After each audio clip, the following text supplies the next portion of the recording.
Very pleasant morning to all my lovely students. Welcome again. Today I'm explaining chapter number 2 from your history section. Fine, nationalism in India. So before starting this chapter, your chapter number 1 is related to the nationalism in Europe. So first I have taken the nationalism India so that you can aware about the what are the incidents took place in the freedom struggle in the India, and some basic concept today I am explaining of this chapter. What things we are going to study, what topics we will learn, we will get the information about the nationalism and so many things. Fine. So first of all, what is the meaning of nationalism? Nationalism, in a simple word, we can say the देश भक्ति, patriotic natures, love and affections toward the country. हमारे जो country के प्रति जो हमारे emotions होते हैं, these are the part of the nationalism. Fine. So culture and nations, two things are combined in this main subject, culture and nation. देखिए हर एक country का अपना culture होता है. Cultures which are similar, which bind the people to live together. So there are so many provenance state in Europe also, in India also, which have the common culture, ethnic groups जिसको हम कहते हैं, जिससे हमने power sharing में हमने इसको discuss किया था. So the ethnic groups are divided into the different categories, different parts. So when the feeling of the nationalism, similar language, similar ethnic cultures. So some nation means political boundaries, right? So nationalism is a concept in which the many new countries emerge and known as the different countries name like India, Germany, France. So these are the nation states. Fine, these are the nation states which were not created in the past, जो पहले नहीं थे, जिनकी कोई पहले political boundaries नहीं थी. So what are the main things, how it is happened due to this nationalism? So in this topic we are discussing about the India की इंडिया में ऐसी कौन सी चीजें हुई जिससे हमारा जो country है, nations जो है वो emerge हुआ. So all know about the freedom struggle. किस तरह से freedom struggle हुआ. In class 8 we have discussed about the first independent war of India's 1857 struggle, which is known as the Sipahi movement also. So many causes were there, but main feeling was the nationalism, देशभक्ति, राष्ट्रीयता जिसको हम कहते हैं, कि लोगों के मन में था कि the India is the colony of the Britishers. क्या थी? कॉलोनी. यहाँ पे इंडिया एक नेशन स्टेट नहीं था. So how it created, what is the main role of Mahatma Gandhi? So many things are in this chapter. Is very long, but it is very important to know about your past, your country's past, कि हमारा past क्या था, किस तरह से हमें ये सारी चीजें achieve हुई. So first, definition of the nationalism, a strong identification. Identification, just I'm saying that I'm Indian. So it's an identification of a group of individual with a political entity defined the national terms nation. जिससे कि political boundary, हमारे India की political boundaries, we can say that we are the Indians. जब हम we are not free, we are under of the colonials, we are the colony of the Britishers. We can't say we are Indians, we are the part of the Britain. Fine. So the identification of the group of the individual with a political entity defined as a national. Fine. So we are starting this chapter. This chapter is started. First Europe we will discuss later. So there are so many things, but the whatever things were happened in the Europe is directly and indirectly affected by the affected in India. अगर हम यूँ कहें कि जो भी incident हुए, events हुए, French revolution हम कर चुके हैं, जो फ्रीडम इक्वलिटी के आइडियाज जो हमने चैप्टर फर्स्ट में किए थे 9th स्टैंडर्ड में, सो उनका बहुत सारा इफेक्ट पड़ा. नेशनलिज्म का जो कॉन्सेप्ट है, it's immerse so previous in the Europe. सबसे पहले यूरोप में आया, हमारे इंडिया से बहुत पहले कहाँ आ गया था, यूरोप में.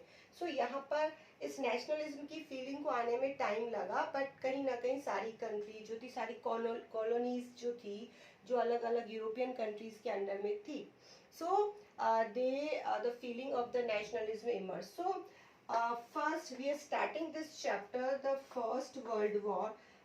Previously in 8th class in NCERT book we have discussed about the 1857 movement. It is known as the first independent war of India. So we are starting this chapter from the 1914. Fine, 1914. Just because the first world war started 1914 to 1918. Fine. So what were the effects of the first war in the India? क्या effect पड़ा? Just because I told you that India is the part of the UK, Britain का part था, so we are the directly and indirectly part of the first world war. French revolution में हमने आपको बताए थे किस तरह से जो रशियन रिवॉल्यूशन एंड जो नाजिज्म का जो टॉपिक था, कि किस तरह से फर्स्ट वर्ल्ड वॉर और सेकेंड वर्ल्ड वॉर हुआ, किस तरह से जो कंट्रीज थी, axis power, central power, allies power, जिसके बारे में हम ऑलरेडी डिस्कस कर चुके हैं. फाइन. सो इंडिया दोनों ही वर्ल्ड वॉर का पार्ट था. फाइन. किसकी तरफ से, यूके की तरफ से. सो 1914 to 1918 it was the duration of the first world war and many effects are happen in the Indian. बहुत सारी situations change हुई, बहुत सारे ऐसे drawbacks आए, कई सारी चीजें हैं. I have explained also. This is the introduction part. So first we will discuss about the what were the effects of the first world war on the Indian economy, in the agriculture, in the many types of the tribal groups, peasants, and so many things. Fine. Next is the Khilafah movement. Fine. Khilafah movement is related to the Muslim communities. So Turkey was defeated by the Britishers, क्योंकि Turkey defeat हो चुका था, तो उनका जो head था, मुस्लिम head, जिसे खलीफा के नाम से जाना जाता था. तो कहीं ना कहीं मुस्लिम कम्युनिटीज जो थी वो इस चीज़ से खुश नहीं थी, क्योंकि वो हार चुके थे और उनके कई सारे इश्यूज थे. किसके साथ, ब्रिटिशर्स के साथ, क्योंकि उन्होंने उसे क्या किया था, डिफीट किया था. So many Muslims are in the Indians, क्योंकि इंडिया में बहुत सारे मुस्लिम्स थे, तो they support to this movement. And non-corporation movements, it was started by the Mahatma Gandhi. Many things happened before this non-corporation movement. Now what was the things between, क्योंकि सारी ही चीजें एक दूसरे से कनेक्टेड है. We will discuss this chapter according to the dates. हम dates wise इस chapters को क्या करेंगे, क्लियर करेंगे, ताकि किस इंसिडेंट के बाद कौन सा इंसिडेंट हो रहा है. तो it is the connectivity. History is very easy if we connecting the one incident and next incident to the date. हम डेट से कनेक्ट करते तो बहुत इजी रहता है हमारे लिए याद करना. Now first in this chapter सबसे पहला हमारा क्या टॉपिक रहेगा, खिलाफत movement, non corporation, and what is the background of this non corporation and खिलाफत, कैसे हुआ, क्यों हुआ. So I already told that this chapter started to the 1914, 1918 and a First World War duration. So satyagrah is the concept to request for the truth. Fine. So Mahatma Gandhi always said that if we are with the truth, so we don't need to the physical force. अगर हम सच के साथ हैं तो हमें किसी physical force की जरूरत नहीं है. So it was the unique idea given by the Mahatma Gandhi, and this experiment done by the Mahatma Gandhi in the South Africa, just because 20 years he spent their life into the in the South Africa struggle. South Africa के बारे में भी हमने कि apartheid policy were there, racial discrimination were there, so they fought there and successfully implement the satyagrah. They returned in India in 1915. कब आए वो India वापस, they came back in India 1915, and he started the satyagraha movement in India also, क्योंकि successfully वो वहाँ पर उसे launch कर चुके थे. देन स्टार्टेड, अब यहाँ पे आते ही उन्होंने 3 मूवमेंट स्टार्ट किए थे. सत्याग्रह की बात आती है तो नॉन कॉर्पोरेशन मूवमेंट्स के पीछे क्या बैकग्राउंड था, उसका भी आंसर यही है। और सत्याग्रह मूवमेंट कितने थे और किसने किए, कब किए, this is the part of the this movement. सबसे पहला चंपारण मूवमेंट के बारे में हम डिस्कस करेंगे, Kheda movement, Ahmedabad mill workers strike, ये सारे ही जो कॉन्सेप्ट्स थे या सारे ही जो मूवमेंट्स थे it is part of the satyagraha. और उन्होंने 1916, 17 और 18 इसमें इनको लॉन्च किया और सक्सेसफुली यहाँ पर उन्हें सक्सेस मिली। अब जब उन्हें सक्सेस मिली देन उनमें बहुत कॉन्फिडेंस आया, कहीं ना कहीं जो सत्याग्रह के मेथड से it was based on the non violence, so it attract the people, उन्होंने बहुत अट्रैक्ट किया लोगों को। फाइन, देन सबसे पहला तो सत्याग्रह मूवमेंट सक्सेसफुली लॉन्च हुआ यहाँ पर after the Gandhi ji came to India. Then Rowlatt Act it's pass on the 1919 by the British government.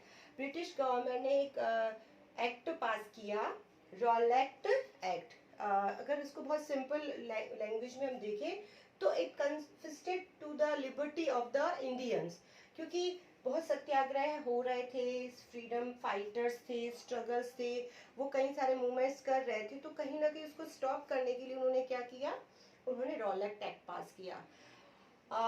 Any Indians can be arrested without any trial. इसका बेसिक कॉन्सेप्ट क्या, किसी भी इंडियंस को या पॉलिटिकल लीडर्स को अरेस्ट किया जा सकता है विदाउट एनी ट्रायल, बिना कोई एक्सप्लेनेशन के, and they can put in the jail into 2 years, 2 साल तक के लिए उनको जेल में रखा जा सकता है। सो इसका बहुत ज़्यादा क्या हुआ, प्रोटेस्ट किया इंडियंस ने, जगह जगह पर गांधी जी की लीडरशिप में उसको क्या किया गया, क्रिटिसाइज किया गया। देन जलियांवाला बाग, और इसी क्रिटिसाइज के चलते देखिए 10 अप्रैल को ये हुआ रॉलेट एक्ट, उसके बाद 13 अप्रैल को, ये अप्रैल की बात है ना, अप्रैल, ये कुछ डेट्स में आपको लिखवाऊंगी, अप्रैल में ये सारे इंसिडेंट हुए।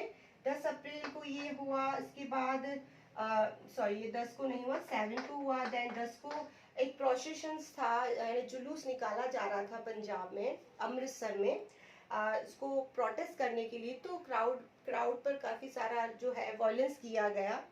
इसके बाद 13 अप्रैल की बात है, उस क्राउड के बाद एक कहीं ना कहीं एक मार्शल लॉ जो है वहां पर इम्प्लीमेंट किया गया। मार्शल लॉ मीन्स कि लोग गैदर नहीं हो सकते हैं, 5 से ज्यादा लोग वहां पर कोई मीटिंग नहीं कर सकते हैं, कोई स्ट्रगल नहीं कर सकते। देखिए ये कनेक्ट है, रॉलेट एक्ट भी कनेक्ट है किससे, जलियांवाला बाग से। And then the common people were not aware about the martial law, उन्हें मार्शल लॉ के बारे में कोई अवेयर नहीं थे, so they have gathered there for the peacefully discussion, and also that day was the Baisakhi, so many people, many women, children and people were gathered to celebrate their Baisakhi festival. So when the General Dyer were there, know about this incident, they closed the exit gates and opened fire to the people. So this incident was criticized by the Britishers also, बहुत he criticise किया गया, it was very unfair, बहुत सारे लोग मारे गए। और ये जो हमारा इंसिडेंट है ये बहुत फेमस हुआ था, और इस इंसिडेंट के बाद इस मूवमेंट को और ज़्यादा क्या मिला, और ज़्यादा लोगों ने उसे सपोर्ट किया। देखिए सब चीज़ें कनेक्ट हुई। सबसे पहले फर्स्ट वर्ल्ड वॉर की सिचुएशन, फाइन, टैक्स इंक्रीज हो गए, कई सारी डिजीज स्प्रेड हो गई, जो नया जो टैक्सेस है इनकम टैक्स उसे इंट्रोड्यूस किया गया, जो पीजेंट्स हैं उन्हें फोर्सफुली रिक्रूटमेंट किया गया, आर्मी में भेजा गया, तो बहुत सारी चीज़ें हैं। देन नॉन कॉर्पोरेशन मूवमेंट के बैकग्राउंड, सत्याग्रह है क्योंकि चल रहा था, चंपारण, खेड़ा, अहमदाबाद में गांधी जी को बहुत ही सक्सेस मिली। उसके बाद रॉलेट एक्ट को उन्होंने क्या किया, रॉलेट एक्ट को उन्होंने प्रोटेस्ट किया, उसका विरोध किया। इसी बीच जलियांवाला बाग इंसिडेंट हुआ जिसने इसको और भी ज्यादा ये कहते ना आग को हवा देना, वो वाला वर्क हो गया। देन सक्सेसफुली यहाँ पर फिर नॉन कॉर्पोरेशन और जो खिलाफत मूवमेंट है वो स्टार्ट किया गया। Fine, it is started by the Mahatma Gandhi, क्योंकि नाउ थिंग्स वर देयर कि Hindu and Muslim, it represent the Hindu Muslim unity also. यहाँ पर जो नॉन कॉर्पोरेशन मूवमेंट है it was the representing the unity of the Hindu and Muslim also. अब क्या क्या इसके कॉजेज रहे, क्या क्या मेथड रहे, क्या क्या डिसएग्रीमेंट्स रहे, क्यों उसे कॉल ऑफ किया गया, सारी चीजें। फर्स्ट इस इंट्रोडक्शन पार्ट में मैं आपको बताऊंगी कि why the Mahatma Gandhi give the title to the non corporation. क्यों नॉन कॉरपोरेशन नाम दिया गया? ये भी कई बार क्वेश्चन आता है कि why the name given to this movement non-corporation. So Gandhiji think that Britishers came India and Indians were corporate with them. When they came in India, the Indians were corporate with them. उन्होंने उनके साथ क्या किया? Corporate किया, उन्हें बहुत सारा support किया. So they established their politicals and the traditional power in India. They are able to. So basic concept was there that if the Indians stop the corporation with Britishers, अगर जो हमारे Indians हैं अगर उन्हें corporate करना बंद कर दें तो वो अपने आप ही यहाँ से चले जाएंगे. तो इसलिए उन्होंने इस मूवमेंट का नाम क्या रखा? Non corporation movement. सब corporation means they boycott the British goods. उन्होंने कई सारी गुड्स को बायकट किया, यानी कि बहिष्कार किया. मेथड्स में ये सारी चीज़ें आएगी. सेकंड क्या किया उन्होंने? बहुत सारी गवर्नमेंट जॉब्स को उन्होंने क्या किया? सभी ने रिजाइन कर दिया. जलियांवाला बाग के बाद जो ऑनर्स दिए गए थे, लाइक रविंद्रनाथ टैगोर को सरकार नाइटवुड का जो टाइटल दिया गया था रिटर्न, उसे रिटर्न कर दिया गया. So these are the methods.